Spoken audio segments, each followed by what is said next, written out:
What up, everybody? Welcome to the Lakers Warriors live stream post recap. If you're watching this after the fact, it's not a live stream. Go ahead and please. I'm recording. Yeah, go ahead and please just fast forward through this.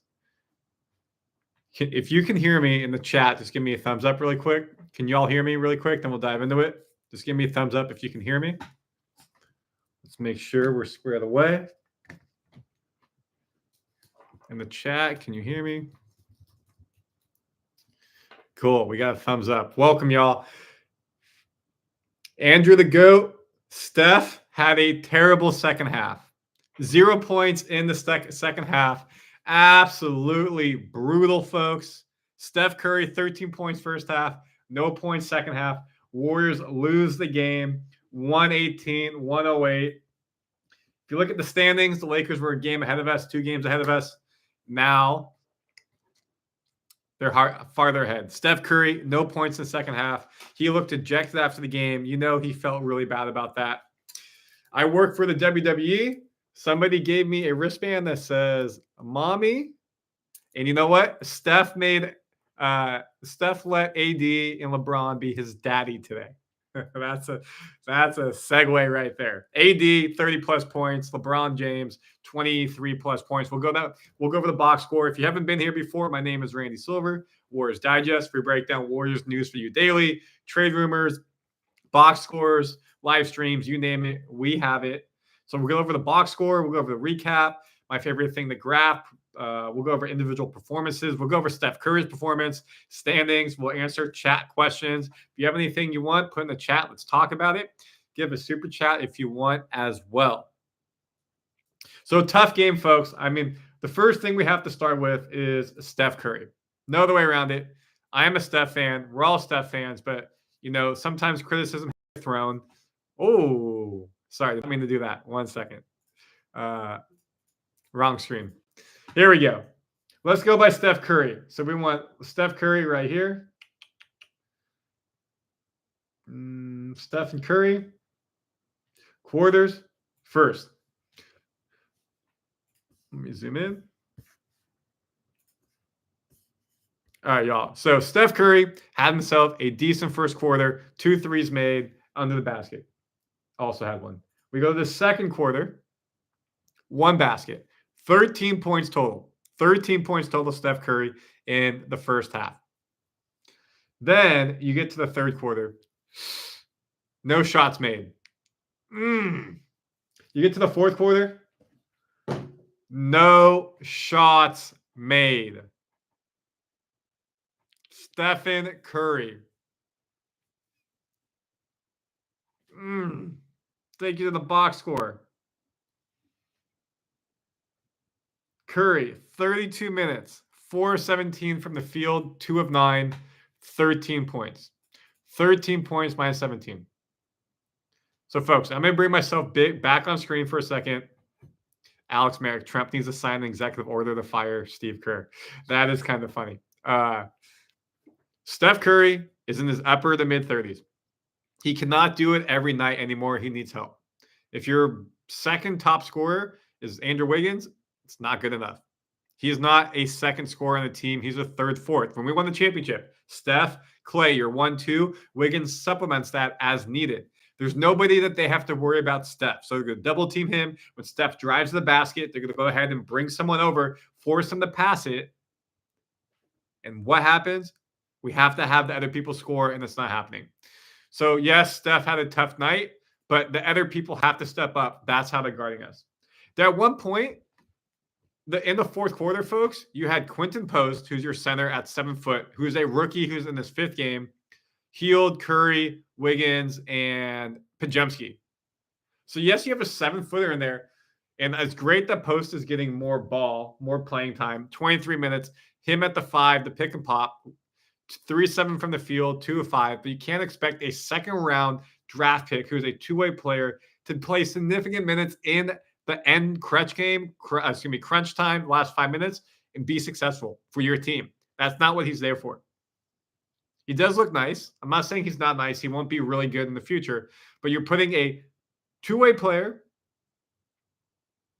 second-round draft pick out of Boston College, who started in the G League in crunch time against the Lakers versus Anthony Davis.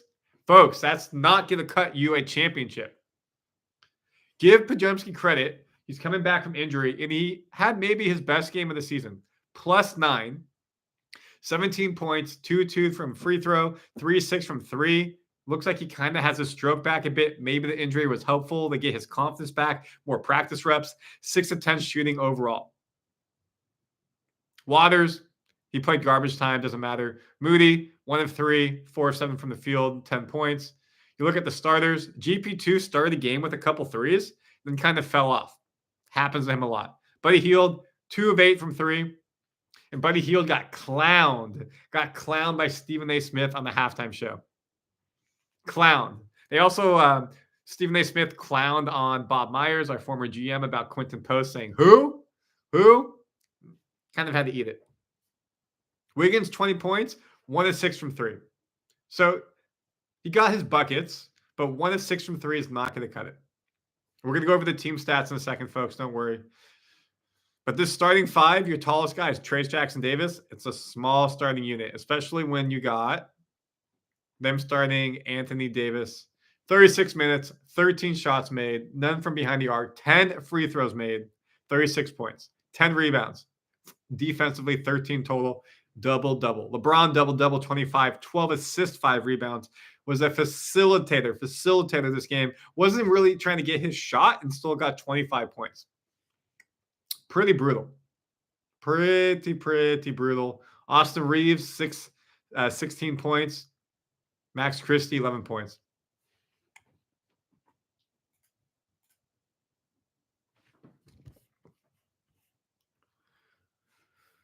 This is the crucial part, folks. Where's my mouse? They made 6 more shots than us, but we took another 17 threes. We made 6 more threes than them. So, as we always do on this channel, let's break this down. We had 6 more threes than them. What's 6 times 3? 18 points. So that means we beat them behind the arc by 18 points, but it took an extra 17 shots to make that happen. We literally took basically, for every extra shot we had to take behind the arc, it equaled 1 point. Not efficient enough to win.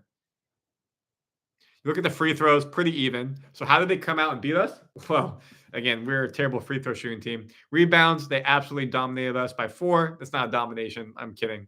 But it looked like they were really doing better than us. Assists, pretty even. Turnovers. Even turnovers, but we can see the 5 more points. Points in the paint, 56-46. They beat us by 10. So when you include the free throws, 4 more free throws, you include 10 more from points in the paint. That is how they go up. They win by 10, even though we made an extra 18 points from here. They just made more 2s.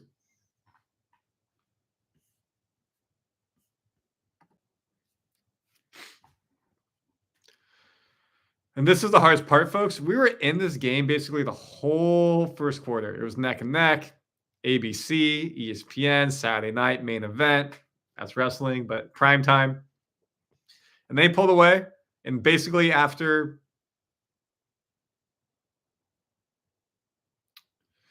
the first bucket of the third quarter, never was close. We got it within 6, stayed around that range, but we never really felt like we had the chance to win whatsoever. Pretty bad. Look at the win probability. 1 point really early in the second half. We had a chance by 0.8% over 50. Brutal. Just brutal. You look at the shots charts. Not good, folks. Not good. Warriors needed this win. Lakers in the standings are very close to them, especially being a Pacific Division team. Pacific Division team. Oops. Let's take a look at this. Again, the Lakers, 18 losses in the season. We're at 23. We're now 5 behind them. They have 3 more wins than us. We're now outside the playoffs. The Kings are ahead of us, who we lost to earlier in the week. We have Sacramento coming up. Next, we play Utah. That has to be a W. No way around it. Then you have OKC on primetime ESPN. Good luck with that. You go on the road for 6 games after this home game stand of 6 in a row as well. It's going to be tough, folks. It's going to be very, very tough. This is a mediocre team. Stats don't lie. You are what you say your average is. You are what you bat. We're batting 500. Maybe go up a game, maybe go down a game. We're a 500 team. 9-3, 12-3. That start, rear view mirror. You are what you say your average is. Look at the division. The good thing is, again, no one's running away with the Pacific Division. Clippers, Lakers kind of maybe pulling a tiny bit, but 4 games, you go, say, 8-2 across 10, gets you back into it. We do have injuries. Kyle Anderson should be coming back. Draymond Green said he's probably a week away, maybe 2 weeks. Kuminga, they think is 2.5 to 3 weeks away. He may not come back till after the All-Star break. So it's been tough, folks. It's been tough. Let's check out some of the stuff on Twitter. Post-game, of course, all respect, Olympic gold medals in Paris. Let's go. Draymond was not on that team. He was in the crowd.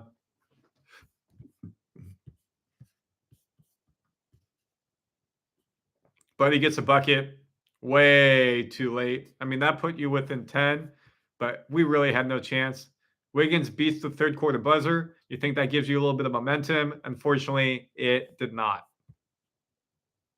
Moody with a nice layup right here, up and under. Again, he had a decent game. Podziemski controlling the ball well here. Nice job to get blown by Mr. LeBron James. Quinten Post, shot looks nice. There's potential there. There's potential there. Let's go up to Slater. Yeah, that's not a good one.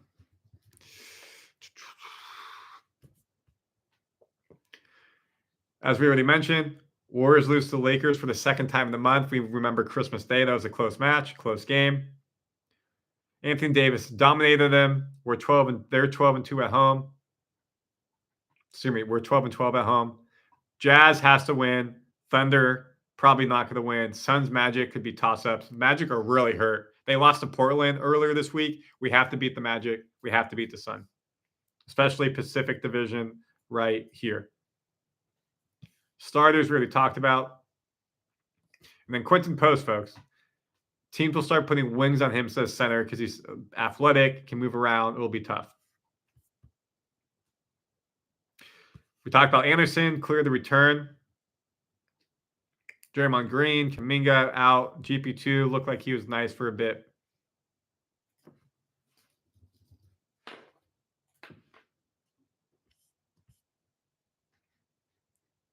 Curry did not score in the second half, as we said.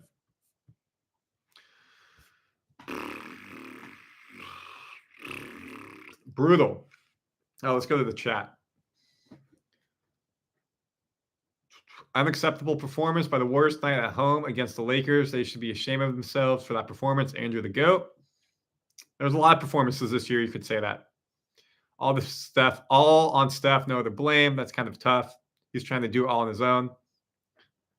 Can we trade all players who are below 6'5" except Steph? Who would you go for? We break out a lot of that in May.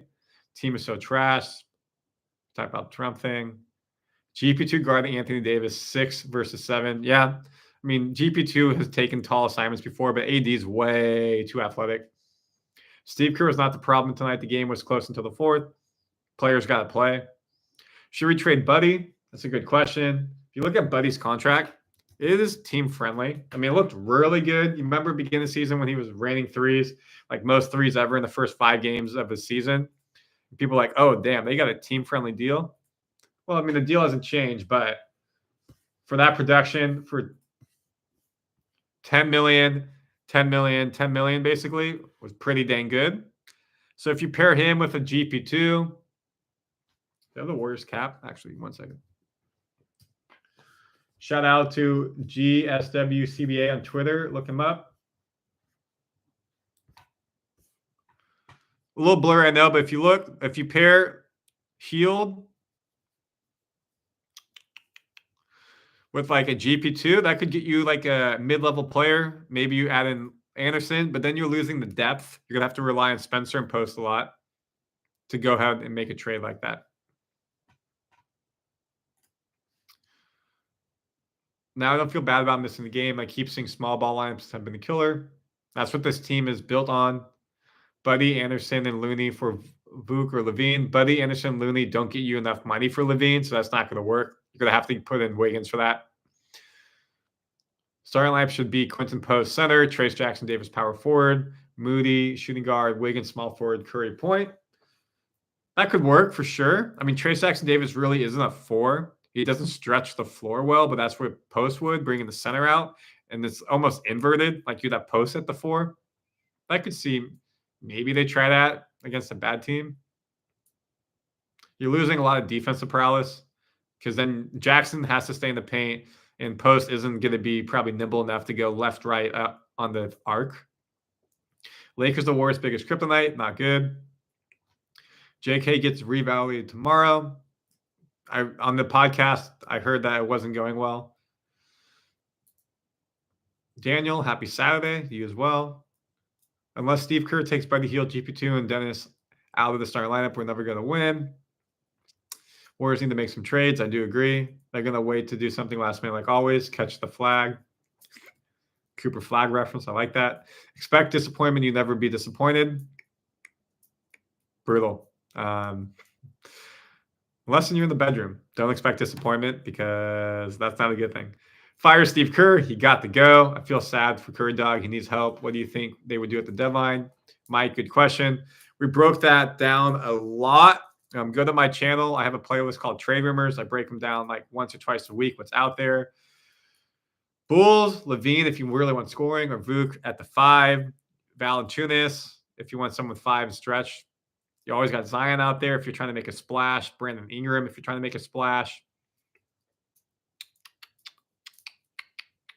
Jimmy Butler's out there if you're trying to make a splash, but I don't want Butler. Success, we lost. I did a full breakdown. They did good when Bulls played. Well, I mean, the Bulls aren't the Lakers for sure, bro. Not at all. Go early in this video or, wait till this drops and then you can replay it. I went over the whole box score and summary. But long story short, folks, Warriors lose, Warriors lose, Warriors lose. Let me show you the schedule moving forward. Steph Curry scores 0 points in the 4th quarter. Oops, this is not the Warriors schedule.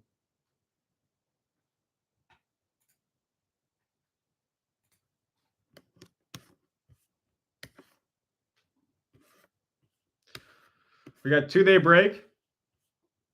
Sunday, Monday off. Tuesday, Utah. Wednesday, a back-to-back OKC. We know Draymond is hurt. He's not going to play back-to-back. Is Steph going to play back-to-back? If Utah's one of the worst teams in the league, do you sit him against Utah and hope for the best against OKC? Then you got Phoenix, which is a close matchup in the playoff standings, Pacific Division. Orlando in town, and they're hurt. Then, folks, leading up to the All-Star break, we're on the road for 6 games. Utah again, in LA, at Chicago, at Milwaukee, at Dallas, back-to-back, finish at Houston. That is a brutal stretch. Then you get the All-Star break in San Francisco, which means our players probably have to be ambassadors. Curry will be in there. Draymond will probably be doing something in some capacity. So will Kerr. And then, boom, you're in Sacramento, so you stay local. Dallas, Charlotte. Then you're on the road for Orlando, Philly, Charlotte, New York, Brooklyn. And you're at home, Detroit, Portland, Kings. Not getting any easier. Not getting any easier.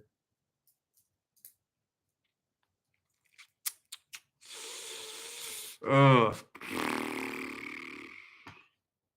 Let me just double check if there's anything from the press conference. If not, Kerr.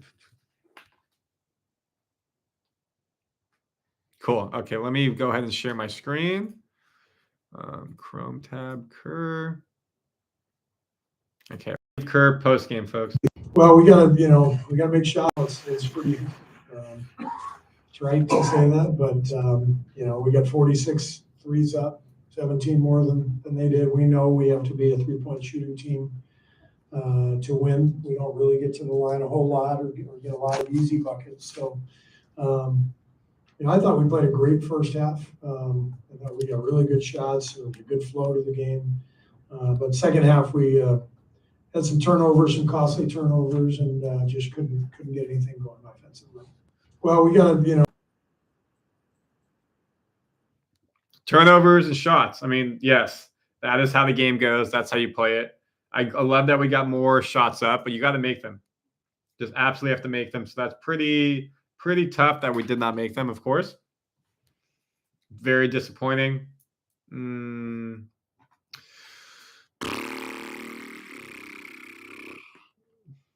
Disappointing, folks. Good thing is, if you're on the East Coast, it's bedtime. If you're on the West Coast, it's 8 o'clock. Go grab a drink, hang out, go enjoy your night. If you're a tennis fan, which I am, we just got to talk about this for a second because I am a big sports fan. I know many of you out there are sports fans as well. Massive matchup in tennis coming up. Where are we at? We'll break this down as well. NBA trade intel while we got people on. Jannik Sinner versus Zverev, 3:30 a.m. Oh, I'm not sharing my screen. 1 second. If you're a tennis fan, Sinner, Zverev, 3:30 a.m. Eastern, 12:30 a.m. Pacific. Probably start at 4 o'clock a.m., 1 a.m. Go Keys, go Madison Keys, won her first Grand Slam. Go USA, won in 3-set thriller. I watched that this morning. It was great. It was great. If you're a tennis fan, sports fan, go watch that. Let's talk about some trade intel. Warriors, folks. Where Warriors at? Desperation level low per ESPN insiders. Per Curry, his quote, desperate trades or desperate moves that deplete the future. There is a responsibility on allowing or keeping the franchise in a good space, in a good spot. Heard that before. We talked about that before. Nobody wants to be stale or be in a situation where you're passing up opportunities. Right now, we're stale. Would Golden State love to make an impact move? Of course. But we haven't really ever got a star. It's more role players. So maybe they wait till the offseason and try to do something. February 6th is the trade deadline, folks. Let's help Warriors Digest get to 8,000 fans before then. Please like and subscribe if it's your first time here. We break down everything for you. Warriors lose. Tough game. Congrats to the Lakers. They're on their Emmy swing. We need a win. Utah Tuesday. We'll have a video out before that, of course, breaking down anything you need to know. Please like and subscribe, Warriors fans. Appreciate you being here on your Saturday. Randy Silver, out.